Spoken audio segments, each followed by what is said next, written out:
suis dans le lycée Younoussa Bamana. Youssou, t'es où? Je suis dans le lycée Younoussa Bamana et l'établissement et le territoire sont en deuil depuis la mort de 2 jeunes hommes en moins d'une semaine. Que s'est-il passé? Niki avait 17 ans, il a été attaqué d'un coup de ciseau le jeudi 9 avril 2021 au lycée de Nsagadoua dans le nord de Mayotte par un lycéen du même établissement alors qu'il s'apprêtait à prendre le bus pour rentrer chez lui. Blessé au poumon, au cou et à la tête, il est finalement évacué au centre hospitalier de Mayotte et est malheureusement décédé de suite de ses blessures. La seconde victime, surnommée Momix, était scolarisé au lycée Younoussa Bamana en classe de seconde.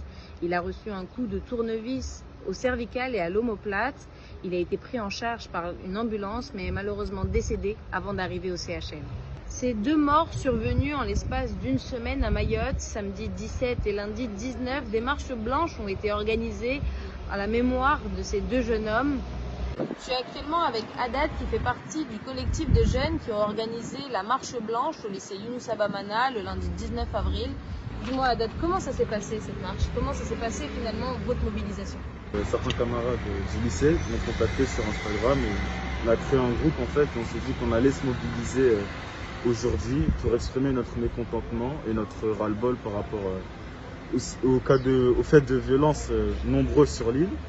Et de base, on voulait organiser un sitting, rester assis, occuper cet espace, pacifiquement toujours, hein, et arborer des pancartes et divers slogans, et entamer un dialogue avec le proviseur du lycée. Mais au final, ça s'est pas passé exactement comme ça. Quand on est arrivé ce matin, on a décidé plutôt de faire une marche. Il y avait les forces de l'ordre et ils ont bien voulu nous encadrer. Du coup, on a visé des points stratégiques, le vice-rectorat, le commissariat de police, le conseil départemental, la mairie de Mamoudzou et la place de la République.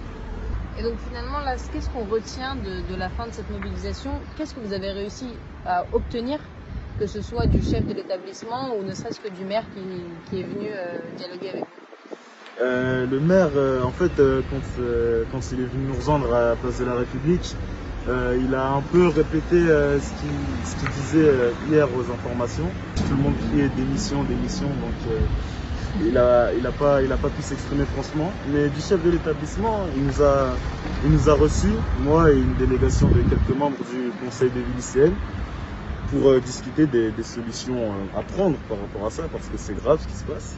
Et mercredi, les 2 premières heures seront banalisées dans l'établissement pour que des échanges soient faits entre élèves, parents d'élèves et associations.